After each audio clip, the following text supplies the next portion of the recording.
우리 옆에 분들하고 인사하겠습니다. 할렐루야. 하나님을 가까이 합시다. 하나님 가까이 모두 되게 축복합니다. 3월 셋째 주일이고요. 식사 후에 여전도에 노방전도 있습니다. 다음 주일은 종려주일이고 성찬 예식을 갖도록 하겠습니다. 부활주일에 수청할 태신자 명단 작성하시고 제출해 주시기 바랍니다. 그리고 고난주간 특별 새벽기도회가 3월 25일부터 29일까지 있게 됩니다. 미리 광고 드리니까 이 시간을 기억하시고 함께 특별히 기도할 수 있도록 해주시기 바라겠고요. 사주절 기간 동안에 더욱더 경건에 힘써주시는 모두가 되시기를 부탁을 드리겠습니다. 우리 하나님 말씀 보도록 하겠습니다. 하나님 말씀 요한복음 13장입니다. 신약성경 요한복음 13장 1절에서 11절까지 보도록 하겠습니다. 신약성경 169페이지 요한복음 13장 1절에서 11절까지입니다.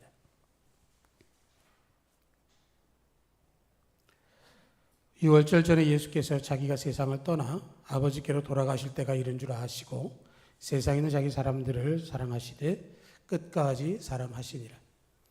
마귀가 벌써 시몬의 아들 가룟 유다의 마음에 예수를 팔려는 생각을 넣었더라.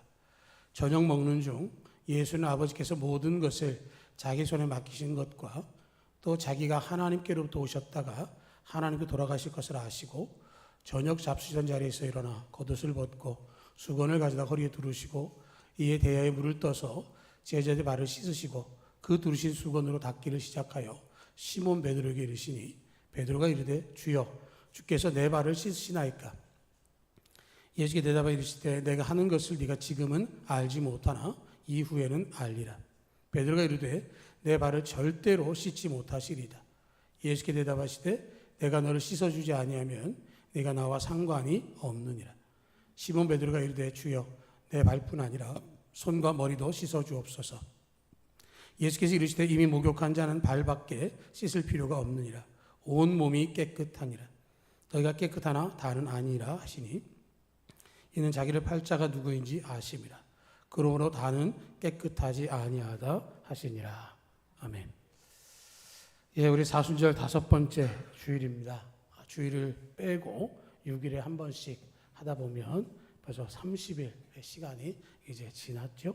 주일을 우리가 지키면서 또 이를 통해서 또 주님의 부활을 꿈꾸는 그때가 되어지고요. 우리가 사순절 기간 동안에 예수를 만났던 사람들에 관한 이야기를 계속해서 보고 있습니다. 4명을 우리가 봤는데요. 첫 번째는 성령으로 거듭난다라는 말을 듣고 이해하지 못했던 니고데모가 있었습니다. 예수님이 찾아가셔서 만나시고 내가 곧 그리스도라고 하시면서 생수를 공급해 주셨던 사마리아 수가성 여인이 있었고요. 사람들에게 끌려왔던 음행 중에 잡혀온 여인이 있었고, 우리가 지난주에 이야기한 사람은 나면서부터 맹인이었던 사람, 우리 주님이 그를 실로암 못을 보내셔서 고쳐주셨던 그 사람이었습니다. 이 사람들의 사연은 다 각각 다양하게 예수님을 만나게 되어졌는데요. 그럼에도 불구하고 이 4사람에게 공통적으로 주신 말씀이 뭐냐면 예수님께서 내가 너희들이 기다리던 메시아다. 내가 곧 그리스도다라는 말씀을 하셨습니다. 예수님만이 그리스도이시고 그리스도는 오직 예수님 한 분이시다라고 하는 것이 바로 우리의 신앙 고백이 되어지는 것이고요. 그래서 요한복음 속에서 사람들과의 만남, 예수님의 기적 이런 것들을 통해서 예수님께서 우리에게 오신 메시아 그리스도이다라는 사실을 분명하게 언급해 주고 있습니다. 오늘 13장은 베드로 이야기입니다. 예수님께서 제자들의 발을 씻겨 주셨습니다. 제자들의 발 씻기기 위해서 한 사람 한 사람부터 씻기 시작하되 베드로에게 이르셨습니다. 베드로 차례가 된 것이죠. 그래서 예수님께서 베드로의 발을 씻어주려고 했더니 베드로가 뭐라고 얘기하냐면 주께서 내 발을 씻으시나이까 6절에서 말하고 있는 것이죠. 이 말은 씻으십니다라는 얘기가 아니라 발을 씻어주는 게 마땅합니까? 라고 하는 질문을 하는 것이고, 한편으로는 발을 감히 내놓을 수 없겠다라는 이야기를 하고 있는 것이죠. 아마 우리들 가운데도 누가 발을 씻어준다 그러면 쉽지 않을 거예요. 우리는 그래도 양말도 신고요, 신발도 신습니다. 그런데 유대인들은 맨발에 슬리퍼입니다. 그러니까 발을 내놓는다라고 하는 것은 우리보다도 더 험한 상황에 있는 것이고요. 그렇기 때문에 그 발을 내놓는다는 이야기는 굉장히 어려운 것이고, 또 발을 씻어주는 사람은 주인이 아니라 종이 씻어주는 일인데 지금 예수님께서 베드로에게 그 일을 하니까 주께서 내 발을 씻어주시나이까? 라는 질문을 하고 있는 것이죠. 그렇게 예수님 하시는 말씀이 내 발뿐 아니라 손까지 다 씻어달라고 하는 베드로의 이야기를 들으시기까지 그를 향해서 내가 지금 너의 발을 씻어주는 것에 대해서 네가 이해하지 못하지만 알게 될 때가 올 거야 라는 말씀을 하십니다. 내가 너를 씻어주지 아니하면 내가 나와 상관이 없다 그랬더니 베드로가 발뿐 아니라 손과 머리도 씻어주옵소서. 다른 말로 하면 아예 목욕시켜 주시는 게 어떻겠습니까? 라는 얘기를 지금 하고 있는 것이죠. 발을 씻어준다고 할 때는 씻어주는 것이 부끄럽기도 하고 불편했는데 또 관계가 없다 그랬더니 아예 목욕을 시켜달라고 말을 하고 있는 베드로를 생각해 보면 정말로 베드로는 극에서 극을 달리는 그런 사람인 것이죠. 예수님을 향해서 나아가다가 바다에 빠지기도 하고 또 베드로의 신앙 고백 위에 천국 열쇠를 주시겠다라고 하는 말씀을 듣기도 하고 또 예수님께서 내 양을 먹이라 치라 먹이라는 말씀을 통해서 그에게 사명을 다시금 확인시키는 장면들이 요한복음 속에서 반복적으로 나오게 되는 것이죠. 그 후에 21절에 가보면 가룟 유다가 예수를 팔게 될 때에 내가 진실로 진실로 너희에게 이르노니 너희 중 하나가 나를 팔리라 라는 말씀을 했더니 23절에 보면 예수님의 사랑하시는 제자가 예수님 품에 있는 것을 보면서 뭐라고 하냐면 24절에 머리짓으라 말하되 말씀하신 자가 누구인지 말하라. 네가 지금 예수님께 기대해 있으니까 예수님한테 누군지 좀 알아달라고 얘기를 하고 있는 것이죠. 궁금하면 참지 못하고 불의하다고 여기면 불같이 화를 내기도 하고 극과 극 장단점의 성격을 그대로 드러내고 있고요. 그 일을 통해서 가룟 유다가 그 자리를 나가건 후에 예수님께서 말씀하시기를 내가 일찍이 유대인들에게 말했던 것 같이 이제 나는 떠나게 될 것이고 내가 가는 곳에 너희는 오지 못하지만 그러나 너희가 서로 사랑하면 너희가 내 제자인 줄 알 거다라는 말씀을 하시고 나서 36절로 전개가 되어집니다. 시몬 베드로가 이르되 주여 어디로 가시나이까? 예수께 대답하시되 내가 가는 곳에 네가 지금은 따라올 수 없으나 후에는 따라오리라. 시몬 베드로가 이르되 라고 말씀을 하고 있습니다.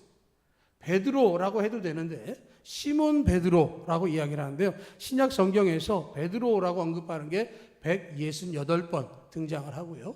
그 가운데에 시몬 베드로라고 불려지는 것은 총 21번에 걸쳐서 불려지게 됩니다. 그런데 시몬 베드로라고 부를 때에는 크게 두 가지의 의미가 있습니다. 하나는 베드로의 중요한 신앙 고백에 관한 이야기를 하고 있는 것이고 또 하나는 중요한 사건을 겪을 때 그렇게 되어지는 것이죠. 그래서 베드로가 주여 나를 떠나소서 나는 죄인입니다 라고 말할 때도 시몬 베드로라고 이야기를 하고 있고 영생의 말씀이 주께 있사오니 우리가 누구에게 가오리까 라고 하는 고백 위에 말씀하실 때도 시몬 베드로의 고백이라고 말씀을 합니다. 또 시몬 베드로가 중요한 사건을 겪을 때 대제사장 종인 말고의 귀를 베었을 때 혹은 대제사장 집들에서 불을 쬐다가 예수를 부인할 때 예수님이 부활하신 무덤에 가서 세마포만 남겨주셔서 보았을 때에 시몬 베드로라고 이야기를 하십니다. 시몬 베드로에 관한 이야기를 하는 것은 이 모든 상황 속에서 그가 유대인인 시몬으로 머물러 있지 아니하고 헬라식 이름인 베드로라고 이름을 통해서 열렬한 복음의 증인으로 그가 변화되었음을 강조하고 있는 것이죠. 베드로는 우리가 잘 아는 것처럼 예수님의 수제자입니다. 12제자 가운데 대표격을 가지고 있고요. 그럼에도 불구하고 가장 인간적이기도 하고 연약함이 그대로 드러나고 열성적인 증인으로 살았던 제자였습니다. 35절에서 예수님께서 너희가 내 제자인 줄 알리라 하신 말씀을 하시는 그 맥락을 받으면서 시몬 베드로가 주님께 뭐라고 얘기를 하냐면 주여 어디로 가시나이까? 라는 질문을 하고 있습니다. 이 말을 여러분들은 잘 아십니다. 여러분들은 라틴어로 이 말이 코바디스 도미네라고 하는 것을 아시죠? 그 영화를 여러분 보신 적 있나요? 1951년 작품이고요. 로버트 테일러와 데보라 카가 주연을 했던 영화인데 이 영화의 배경은 사실은 성경적이라기보다는 외경인 베드로 행전 35장을 배경으로 해서 만든 영화입니다. 거기에 보면 로마의 집정관이었던 아그리빠에게는 4명의 첩이 있었습니다. 그리고 또 다른 집정관인 알비누스에게도 아내가 있었습니다. 그 여인들이 베드로의 설교를 들었는데요. 베드로의 설교 제목이 뭐였냐면 너희는 순결하라였습니다. 순결하라 하는 설교를 듣고 아그리빠의 첩과 이 알비누스의 아내가 더 이상 남편과 함께 하기를 원치 않았습니다. 그러니까 이 아그리빠와 알비누스가 베드로를 그 원흉으로 지목하고 죽이기로 결정을 합니다. 그런데 그게 그 여인들을 통해서 베드로에게 알려졌고요. 그리고 로마에 있는 많은 형제들이 베드로에게 로마를 떠나야 되겠다, 안전해야 되니까 나가라고 하는 것이죠. 그래서 베드로가 위협을 느끼고 변장을 하고 로마를 막 벗어날 즈음에 예수님께서 로마로 들어오고 계셨습니다. 그때 베드로가 예수님께 질문하기를 주님 어디로 가십니까? 코바디스 도미네라는 질문을 오늘 본문과 똑같이 하게 되어지는 것이죠. 거기서 예수님 답변하십니다. 내가 핍박과 박해를 핑계 삼아 죽음을 피해서 달아나니 내가 십자가에 다시 달리기 위해서 로마로 간다.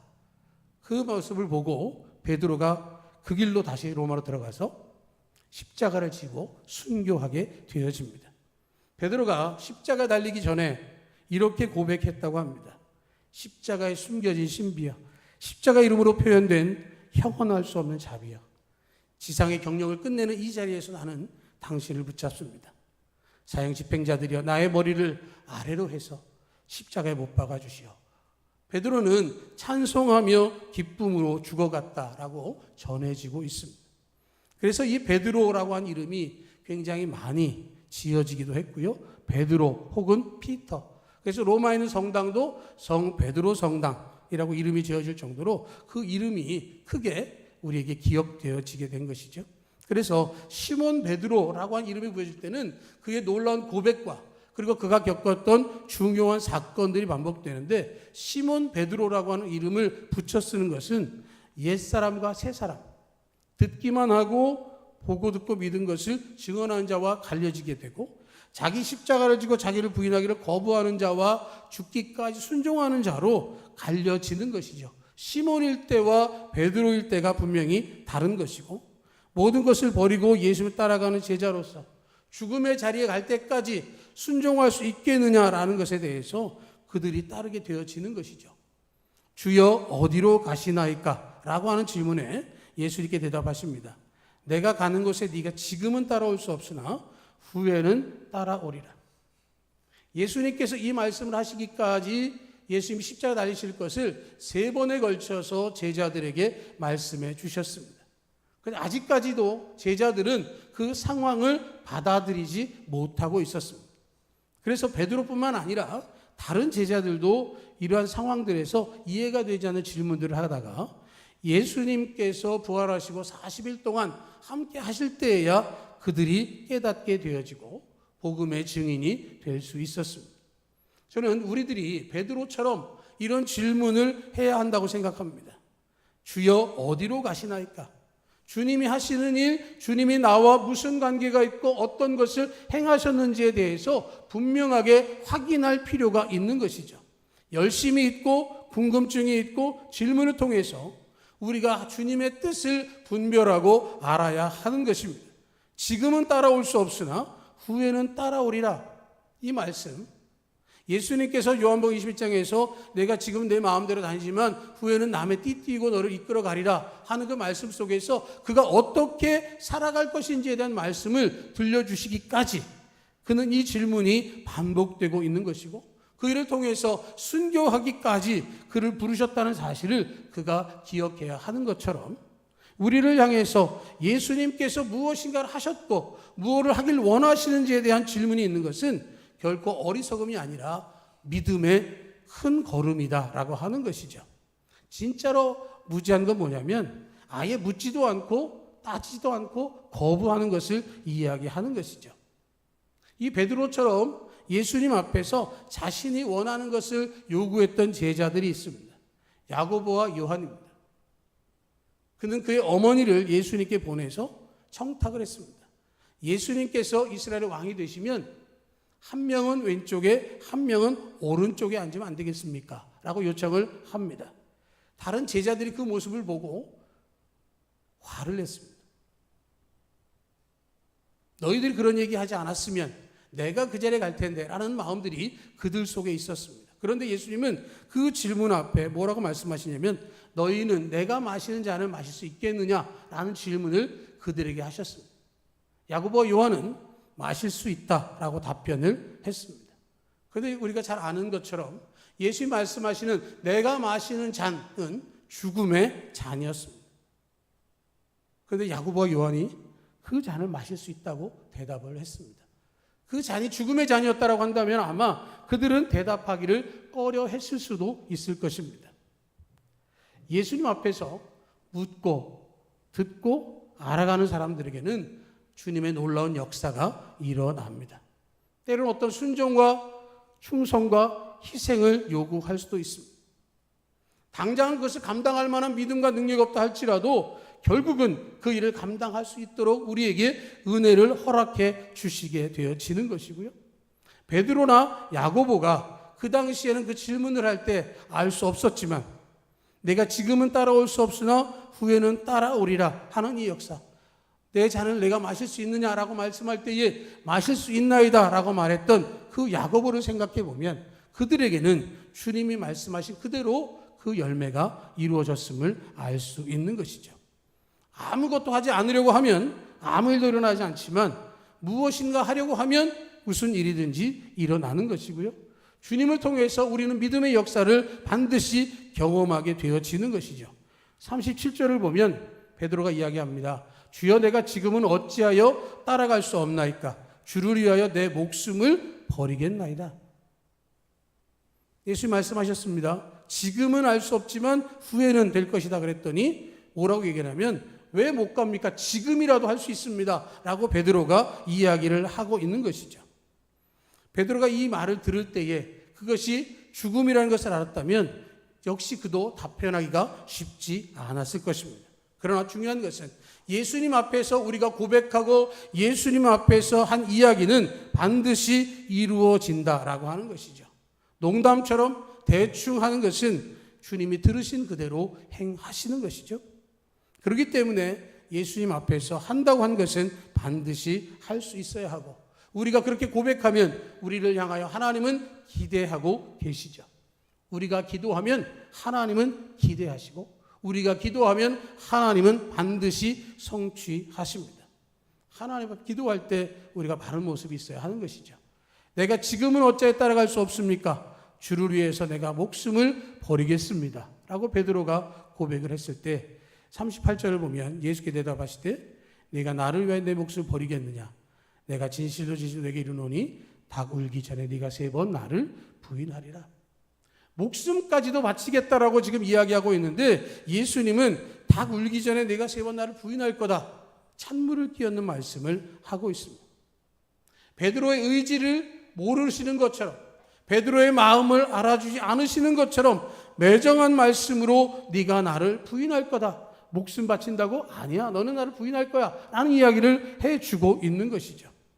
어떻게 보면 베드로는 이후에 3번에 걸쳐서 그에게 주시는 사명의 말씀을 듣고 그가 주님의 부름을 받아 이방 땅 로마에서 주님을 위하여 순교하기까지 이것이 그에겐 영원한 아픔과 기억으로 남아 있었을 것입니다.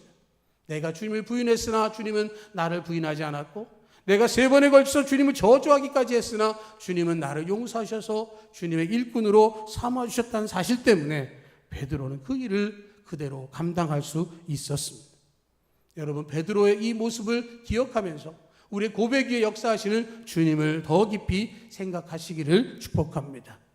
또한 여러분들 주님이 어디로 가시는가를 늘 묻는 믿음으로 사시기를 축복합니다. 우리는 겸손과 순종으로 우리가 정말로 주님을 향해서 이러한 질문이 반복되어야 하는 것이죠. 내가 지금은 어찌하여 따라갈 수 없나이까?